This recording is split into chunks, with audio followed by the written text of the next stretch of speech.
5, 4, 3, 2, 1, action.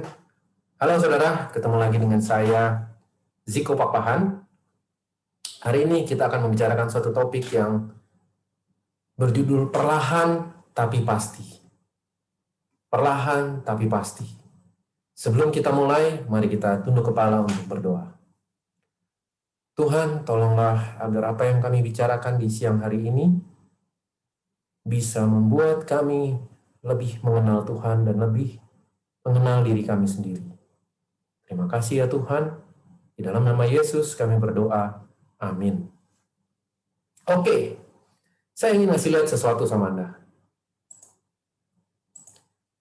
Lihat ini. Wah, luar biasa sekali ya. Ini adalah seorang bodybuilder yang berumur 74 tahun. Anda lihat ya, umur 74 tahun, badannya masih oke banget. Dan ini juga sama, bodybuilder perempuan, umurnya 80 tahun. Wah, luar biasa sekali ya. Emang keren. Nah, kalau kita lihat lagi, ini juga seorang bodybuilder. Tapi bedanya dengan yang dua tadi, dia nggak makan daging sama sekali. Dia bodybuilder yang vegan. Cuman makan buah, sayur-sayuran, pokoknya nggak ada daging sama sekali. Nah, kalau yang ini, wah, ini adalah orang terkuat di dunia. Orang yang terkuat di dunia pada saat ini. Dia bisa menarik, lihat itu. Truk bisa ditarik, saudara-saudara. Nah, tadi kita sudah melihat yang fisiknya oke-oke ya, fisiknya luar biasa, yang hebat. Nah, sekarang kita lihat. Nah, ini Lawrence Simons. Dia adalah anak kecil umur 9 tahun, tapi udah lulus dari universitas, apa katanya, Eindhoven University of Technology. Umur 9 tahun dia udah lulus. Saking dia jeniusnya. Otaknya itu luar biasa sekali. Nah, bagaimana dengan yang ini? Ini adalah Edith Mandelstern. Dia udah bisa baca umur 1 tahun, dia udah ngomong lancar umur 1 tahun. Dia salah satu perempuan terjenius dan terpintar di dunia. Dan dia mempunyai 128 hak paten atas nama dia. Saking dia itu pinter banget. Teman-teman, kita melihat bahwa apa?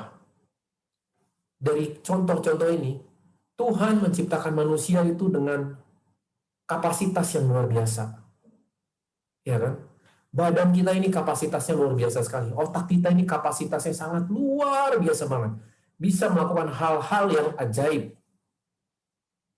Nah, kita udah lihat yang jauh-jauh, ya kan? Coba kita kembali ke diri kita sendiri. Coba kita bawa ini sedikit lebih dekat ke diri kita sendiri. Anggaplah Anda mempunyai anak. Atau juga jangan dianggap ya, Anda mempunyai anak di sini kan. Mungkin ada yang punya anak, atau mungkin yang single. Yang single mungkin pengen punya anak suatu saat nanti. Anggaplah kita pengen punya anak. Terus kita tanpa sadar dan waktu berjalan dengan cepat, anak kita sudah lucu-lucunya, bertumbuh. Ini mungkin sekitar 3-4 tahun ya, lagi lucu-lucunya. Tapi tanpa terasa, anak kita tahu-tahu sudah SD. Tanpa kita terasa lagi, tahu-tahu anak kita sudah SMP. Dan tanpa terasa, tahu-tahu anak kita sudah SMA. Pasti Anda yang sini punya anak tahu kan bagaimana waktu itu kayaknya cepat banget, kayaknya dulu masih digendong, masih kecil, tahu-tahu udah SMA. Atau udah nyebelin gitu. Nah, tanpa terasa anak kita tahu-tahu udah kuliah. Habis kuliah, sudah menikah. Habis menikah, waktu juga berjalan dengan cepat, tahu-tahu kita sudah menjadi seorang opa atau seorang oma.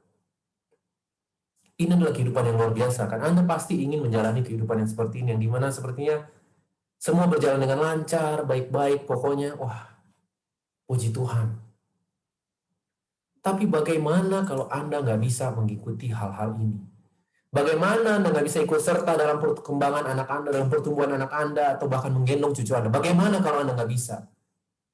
Semua hanya karena Anda apa? Terbaring sakit. hanya karena Anda terbaring sakit. Saudara-saudara, saya mau nanya sama kita semua. Apakah kita mengasihi keluarga kita? Apakah kita mengasihi anak-anak kita? Apakah kita ingin suatu saat nanti memeluk cucu-cucu kita atau bahkan melihat cucu-cucu kita wisuda? Seringkali, apalagi di zaman sekarang ya, sering banget kepala keluarga yang harusnya menjadi pelindung, pemelihara, pencari nafkah, malah berbaring di rumah sakit, nggak bisa bergerak. Nggak bisa bergerak. Sehingga apa yang terjadi? Kita hanya menyusahkan orang-orang di rumah kita. Harta dijual, rumah dijual, tanah dijual, mobil dijual, hanya untuk pengobatan. Banyak banget kan sekarang, Anda pasti tahu lah, ada contoh-contoh seperti itu di sekitar kita. Banyak banget.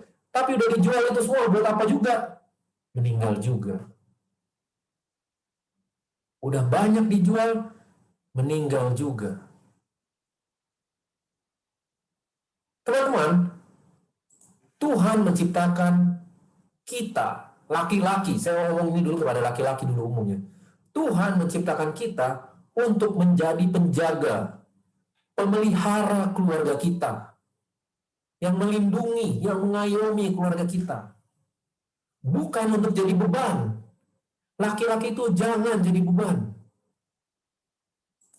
1 Timotius 5 ayat 8 berkata, tetapi jika ada seorang yang tidak memeliharakan sanak saudaranya, apalagi seisi rumahnya, orang itu murtad dan lebih buruk dari orang yang tidak beriman. Jadi kalau ada orang yang tidak memelihara seisi rumahnya, murtad lebih buruk dari orang yang tidak beriman, katanya. Ya mungkin kita orang mikir berkata, ya buat apa gitu loh, kita udahlah mau hidup begini atau gimana, hidup mati itu di tangan Tuhan kok, bukan di tangan saya. Kalau saya sakit ya udahlah. Itu kan bukan karena saya yang pengen, itu emang kehendak Tuhan. Ada kan orang ngomong kayak gitu kan, yang kayak ngomongnya, ya itu semua di tangan Tuhan, udahlah terserah kita mau ngapain gitu. Saudara-saudara tahu nggak? Pengkhotbah 7 ayat 17 berkata, janganlah terlalu fasik, janganlah bodoh, mengapa engkau mau mati sebelum waktunya? Kenapa engkau mau mati sebelum waktumu? Saudara-saudara, Tuhan mempunyai rencana yang baik buat kita semua. Buat Anda, buat saya, buat kita semua Tuhan mempunyai rencana yang baik. Tetapi karena kebodohan kita, kita bisa mati sebelum waktu yang ditunjukkan Tuhan. Makanya ditulis, jangan terlalu fasik, jangan terlalu bodoh. Mengapa engkau mau mati sebelum waktumu? Nah, mungkin di sini kita sudah mikir, oke, berarti saya mesti hidup sehat. Saya mesti kuat untuk memelihara orang rumah saya. Tapi sudah berbagai macam cara kita coba, susah. Saya sudah coba mau jogging, oke mulai besok saya mau jogging. Tapi hujan dikit, aduh males. Saya pengen makan sehat. Tapi ada tahun baru, ada pesta, ya mumpung lah coba-coba, tapi jadinya kebablasan. Kita coba, oke saya ingin bangun lebih pagi untuk baca Alkitab. Tapi telat bangun, ketiduran. Habis itu jadi males. Akhirnya apa? Kita kembali lagi ke pola hidup kita yang semula. Balik lagi gitu-gitu doang. Balik lagi kita gitu-gitu doang. Bahkan kadang-kadang jadi lebih buruk dari yang sebelumnya. Nah, habis itu tiba-tiba kita nggak tahu ada roh apa. Oke lah, mulai sekarang saya pengen hidup sehat lagi. Ya kan kayak gitu kan, pas gagal, saya pengen hidup sehat lagi. Habis itu coba dijalanin, gagal lagi. Jadi akhirnya apa yang kita bikin? Kita cari jalan pintas, kita cari jalan potong.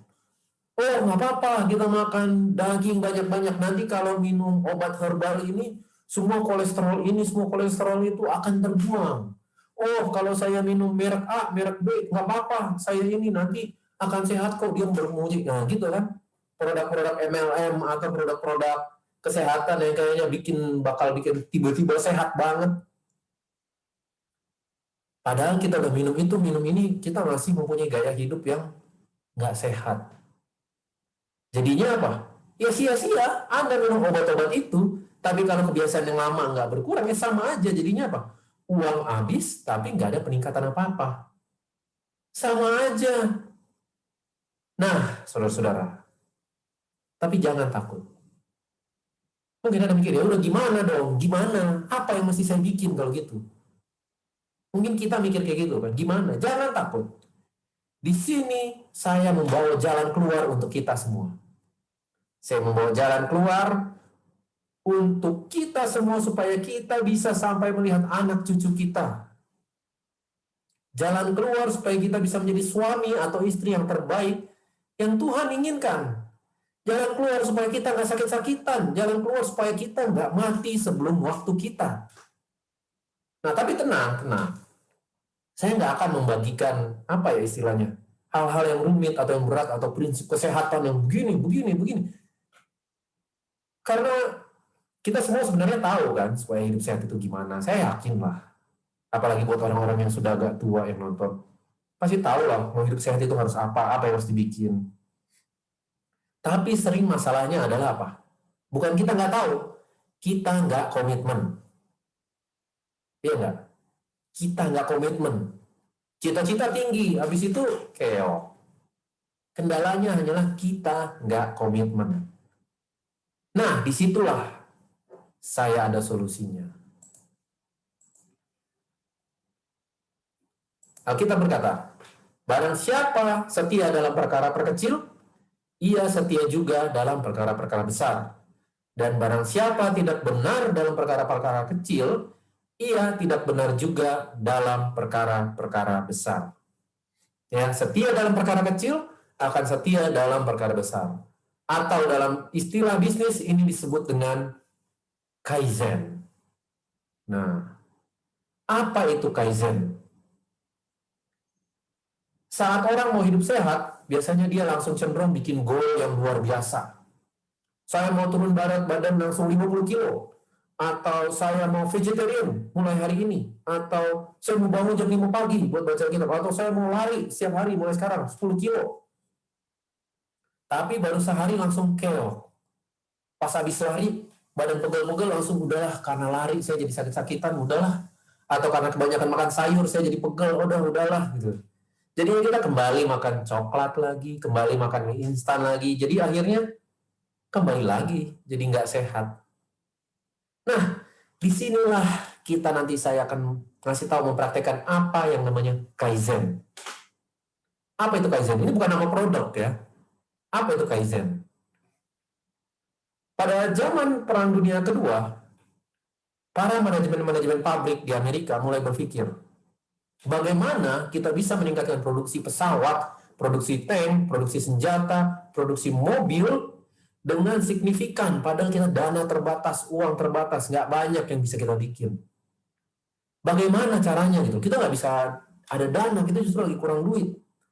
Lalu mereka muncul dengan ide yang namanya peningkatan dalam skala kecil, tapi terus-menerus.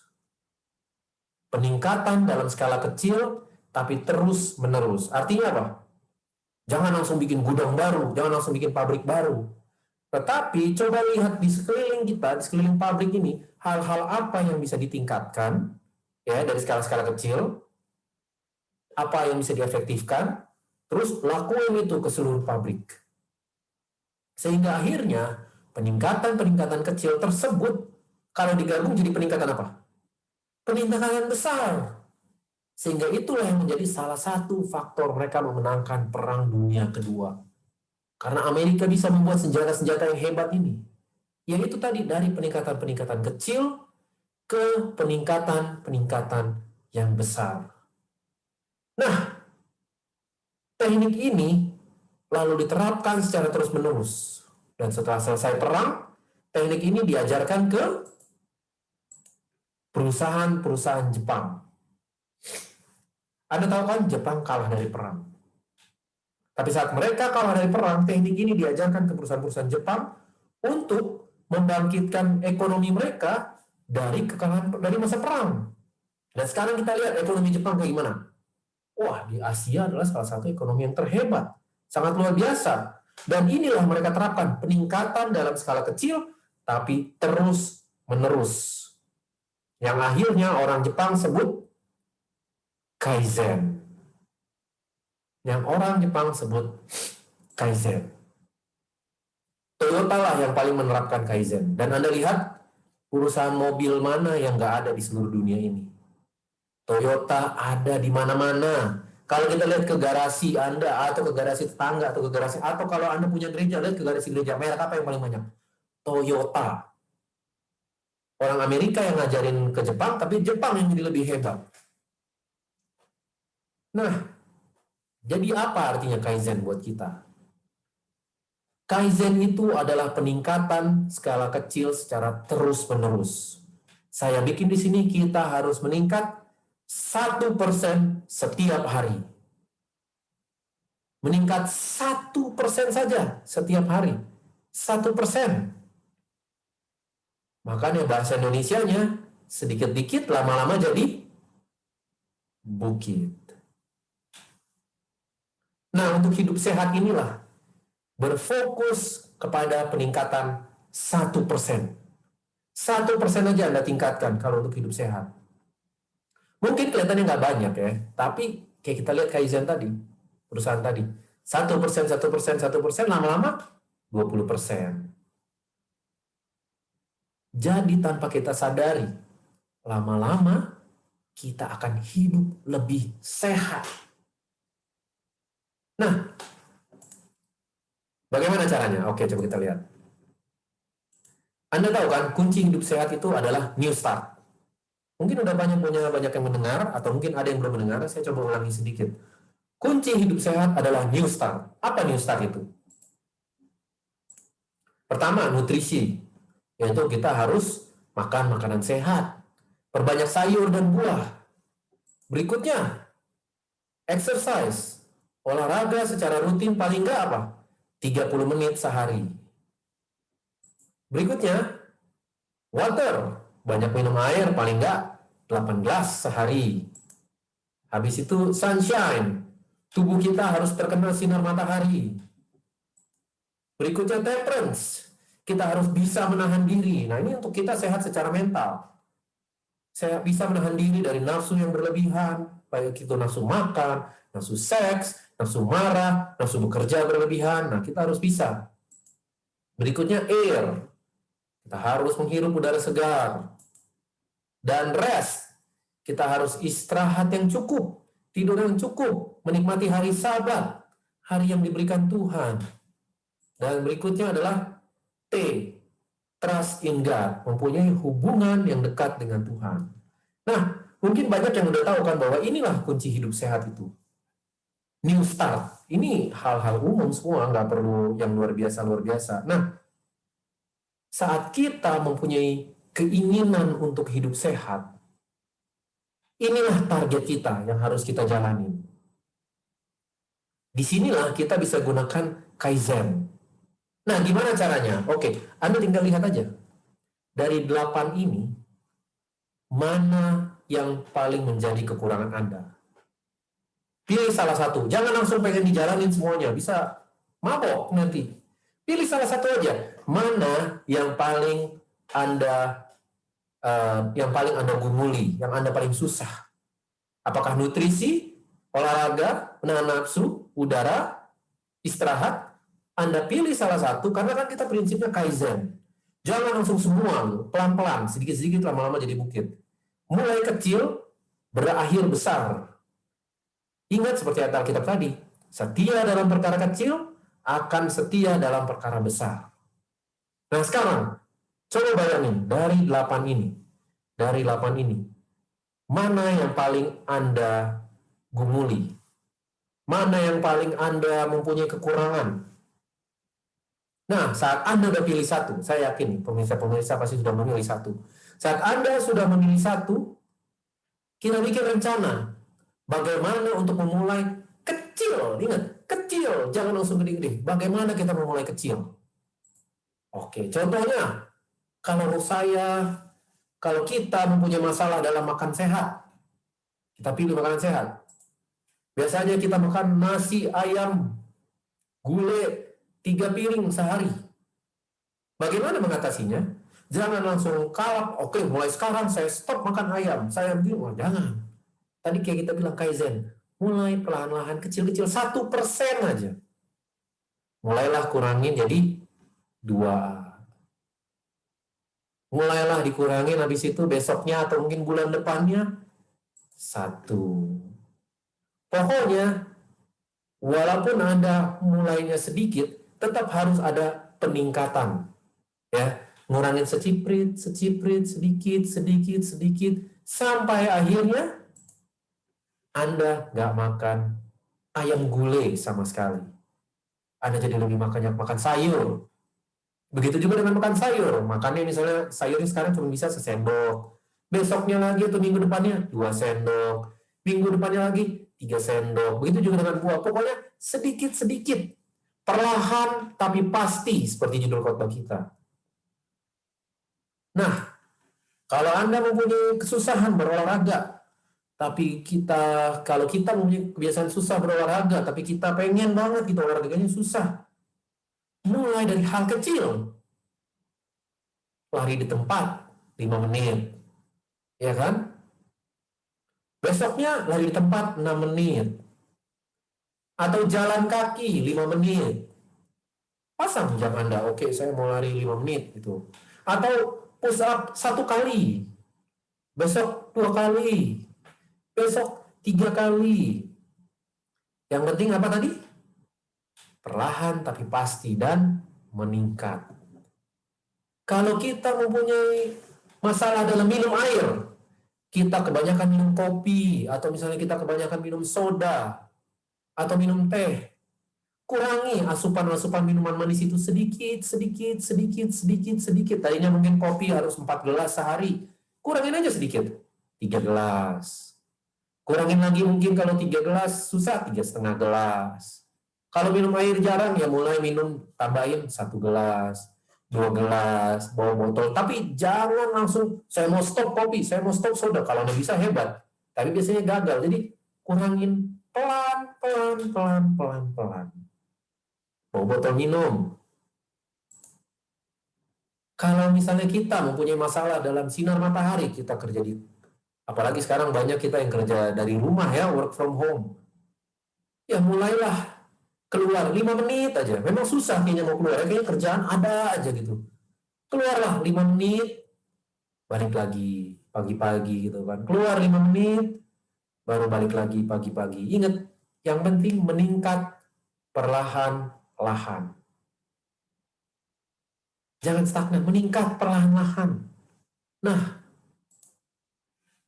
kalau kita mempunyai masalah dalam temperance, pertarakan atau susah dalam menahan nafsu, banyak ya, ini mungkin nafsu makan, kayak saya bilang tadi, susah dalam nafsu seks, nafsu amarah, nafsu ingin menang sendiri, nafsu nggak ingin kalah, nafsu selalu pikiran negatif. Kurangi sedikit-sedikit. Tapi saya ingin memberikan satu kunci untuk mengurangi nafsu-nafsu yang tidak baik. Saya ajak kita semua untuk membuka Yohanes 15 ayat 4. Yohanes 15 ayat 4. Ini ada solusi dari Yesus. Dia bilang, tinggallah di dalam aku, dan aku di dalam kamu. Sama seperti ranting tidak dapat berbuah dari dirinya sendiri, kalau ia tidak tinggal pada pokok anggur. Demikian juga kamu tidak berbuah, jikalau kamu tidak tinggal di dalam aku. Jadi bagaimana mengatasi nafsu yang berlebihan? Tinggallah di dalam Yesus, dan Yesus tinggal di dalam kita. Maka kita akan berbuah. Kita mencoba dengan diri kita sendiri, susah. Kita mencoba memaafkan orang dengan nafsu kita sendiri, susah. Kita mencoba menahan nafsu makan kita sendiri, biasanya mesti nambah, susah. Satu-satunya cara adalah kita mengundang Yesus untuk masuk ke dalam diri kita. Dan kita tinggal bersama dengan Yesus. Hanya disitulah Yesus dan kita bisa bekerja bersama-sama untuk membawa diri kita menahan nafsu duniawi. Apalagi sekarang kita dibombardir dengan iklan, beli ini, beli itu. Pokoknya kita seperti nafsu kita susah dibendung, apalagi dengan adanya HP. Satu-satunya cara adalah meminta Yesus untuk masuk ke dalam diri kita. Karena di dalam hati kita nggak bisa ada dua roh. Nggak bisa ada roh setan, nggak bisa ada roh Yesus. Kalau ada roh setan, nggak bisa ada roh Yesus. Kalau ada roh Yesus, nggak bisa ada roh setan. Jadi kita minta roh Yesus masuk supaya setan itu bisa pergi, sehingga kita bisa melakukan menahan nafsu dari hal-hal yang tidak baik.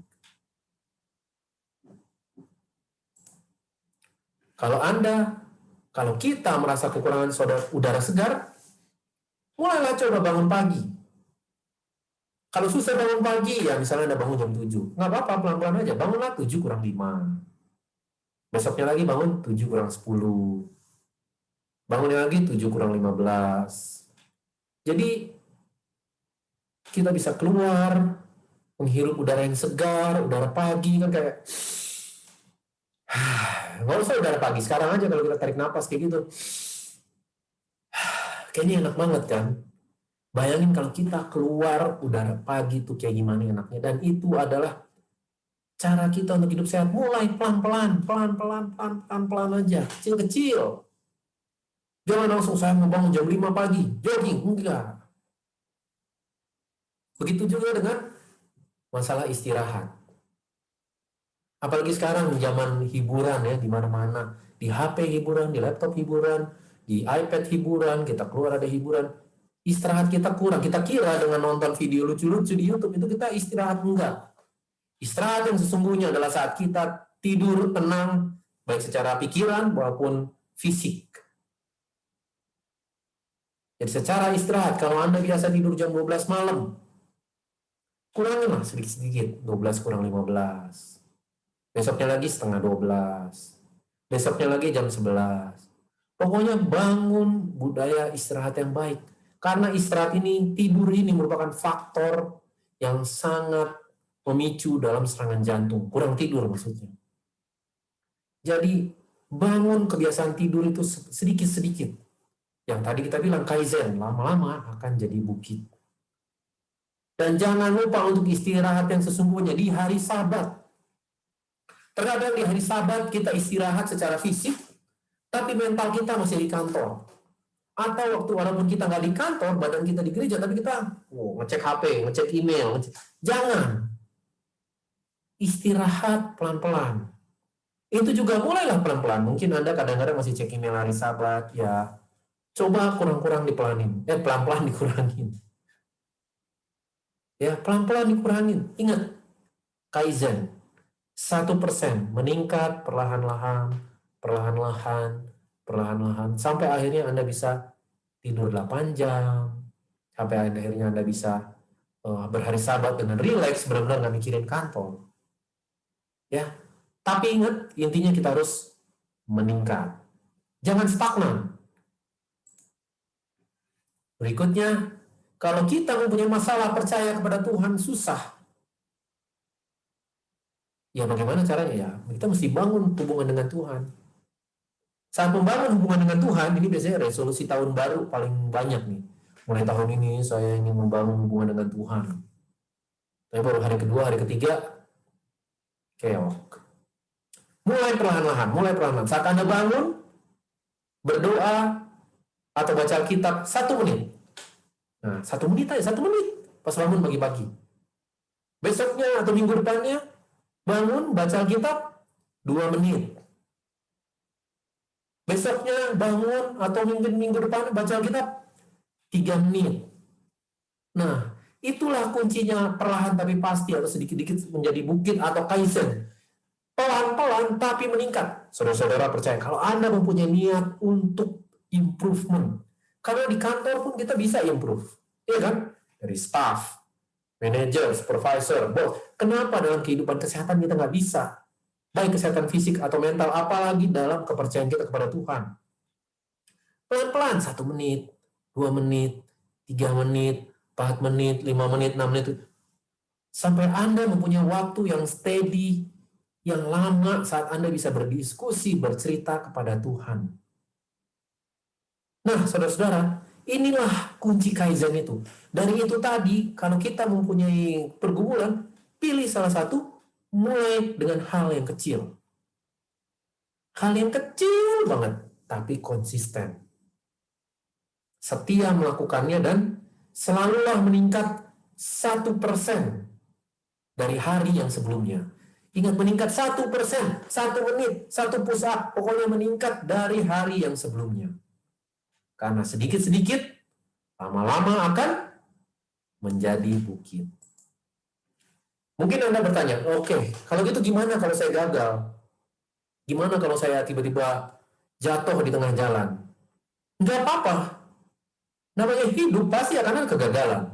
Pasti akan ada kemunduran. Tapi ingat, karena kita majunya sedikit-sedikit, 1%, 1%, 1%. Kalaupun kita gagal, kita hanya akan gagal 1% aja. Jadi jangan terlalu sedih, jangan habis gagal langsung, waduh. Fokuskan untuk besok. Besok saya harus bisa naik 1% lagi. Kita bisa berubah, saudara-saudara. Kita bisa jadi orang yang lebih baik. Yang penting konsisten, yang penting kita ingat bahwa apa? Kita mau bisa menjadi orang yang bisa memelihara keluarga kita. Supaya kita nggak mau mati sebelum waktu yang ditunjukkan Tuhan pada kita. Saudara-saudara,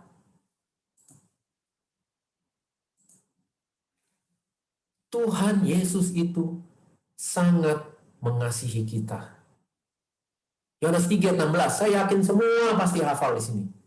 Yohanes 3:16, karena begitu besar kasih Allah akan dunia ini, saking begitu besar kasih Allah akan dunia ini, ia mengorbankan anaknya yang tunggal untuk kita, untuk menyelamatkan kita. Baik secara fisik, ya kan, supaya kita sehat. Makanya Tuhan Yesus datang. Kalau dia datang, waktu Tuhan Yesus datang ke dunia, apa yang dia bikin? Dia menyembuhkan secara fisik, dia menyembuhkan secara mental.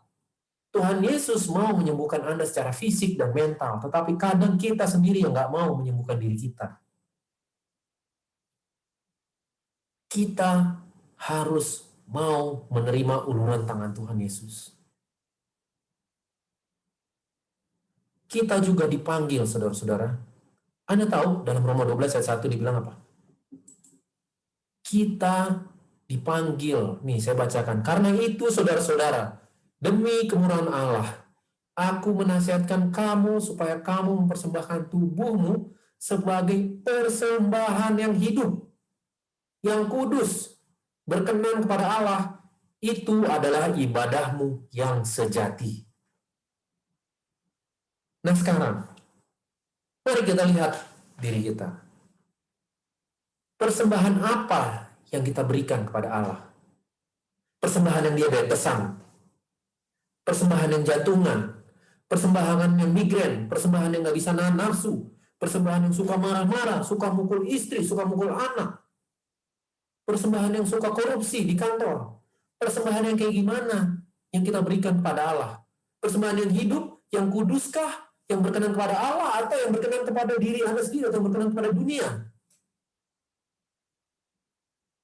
Anda lihat, Anda ingat kalau di dalam imamat, persembahan itu harus sempurna dan tidak bercacat celah. Makanya kan dalam imamat itu bilang, kalau kamu mempersembahkan domba, harus jantan, harus sempurna, nggak boleh ada cacat ini, nggak boleh ada cacat itu. Kalau ada cacat, diterima nggak? Enggak. Domba, kambing, lembu, tidak ada yang boleh bercacat. Itulah tubuh kita, persembahan. Tidak boleh ada yang bercacat celah, harus hidup, kudus, berkenan kepada Allah. Bagaimanakah Anda mempersembahkan tubuh Anda kepada Allah? Kita sudah mempersembahkan uang kita. Kita sudah mempersembahkan banyak uang kita, sumbang sini, sumbang sana, sumbang ini, pembangunan ini, pembangunan.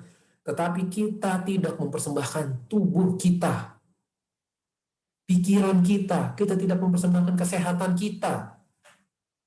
Ingat, untuk Tuhan itu nggak bisa nggak bisa sedikit-sedikit. Harus semua. Tuhan menginginkan semua bagian tubuh kita, baik fisik ataupun mental. Jadi saudara-saudara, ingatlah keluarga kita yang mengasihi kita. Ingatlah bahwa kita ini adalah persembahan. Ingatlah bahwa kita ini ada anak, ada cucu yang ingin apa? Diantar ke pelaminan. Yang ingin bisa foto bersama seperti ini. Ingatlah saudara-saudara. Saya sendiri merasa sedih karena papa saya meninggal karena serangan jantung. Ingatlah anak kita yang ingin, untungnya saya pernah diantar ke pelaminan oleh papa saya, masih lengkap. Ingatlah saudara-saudara. Ingatlah masih ada cucu Anda yang mau digendong, yang mau bertemu Anda. Ingatlah cucu Anda dan ingatlah bahwa Anda mau bisa menggendong cucu Anda seperti ini. Puji Tuhan, papa saya masih bisa menggendong anak saya yang pertama. Saudara-saudara, apakah kita mau kehilangan momen-momen tersebut? Apakah kita mau kehilangan momen-momen yang indah bersama dengan keluarga kita? Ingat saudara-saudara, setia dalam perkara kecil, maka kita akan setia dalam perkara yang besar. Dan ingat, demi kemurahan Allah aku menasihatkan kamu supaya kamu mempersembahkan tubuhmu sebagai persembahan yang hidup, yang kudus, dan yang berkenan kepada Allah. Itu adalah ibadahmu yang sejati. Marilah kita jadikan hidup kita, tubuh kita menjadi persembahan yang sempurna mulai hari ini. Secara fisik, secara mental, mari kita meningkat perlahan-lahan dengan 1% saja supaya kita menjadi persembahan yang kudus, yang berkenan kepada Allah, sehingga ibadah kita tidak sia-sia tetapi menjadi ibadah yang sejati. Semoga Tuhan memberkati kita semua. Mari kita berdoa. Tuhan, hanya untuk kepadamu-lah kami ingin persembahkan hidup kami, tubuh kami, dan semua aspek kehidupan kami. Kami tahu kami kadang lalai menjaga kesehatan kami, Tuhan, baik kesehatan fisik maupun kesehatan mental. Mulai dari hari ini, Tuhan, kami mau meningkat 1% saja, 1 menit saja, 1 push up saja, 1 menit menghabiskan waktu dengan Tuhan saja, yang akan hari demi hari meningkat, sehingga kami bisa menjadi kesehatan yang baik, sehingga kami bisa menjadi persembahan yang sejati untuk-Mu, ya Tuhan. Kami tahu pasti susah melakukan hal ini. Maka dari itu Tuhan, kami memohon Roh Kudus-Mu, baik kepada hamba-Mu di sini, kepada penonton, agar kami bisa berjalan dengan Roh Tuhan. Tolonglah tinggal di dalam kami, ya Tuhan, agar kami bisa tinggal di dalam Tuhan. Agar dengan tersebut kami bisa menghasilkan buah-buah yang banyak. Buah-buah yang baik yang bisa berkenan kepada Allah. Kami ingin bisa hidup untuk melihat keluarga kami, ya Tuhan. Untuk melihat anak cucu kami. Dan kami hanya menyerahkan hidup kami untuk dituntun tangan Tuhan. Terima kasih Tuhan. Terima kasih Allah atas kebaikan-Mu kepada kami. Di dalam nama Yesus kami berdoa dan mengucap syukur. Amin. Terima kasih. Kiranya Tuhan memberkati kita semua. Amin.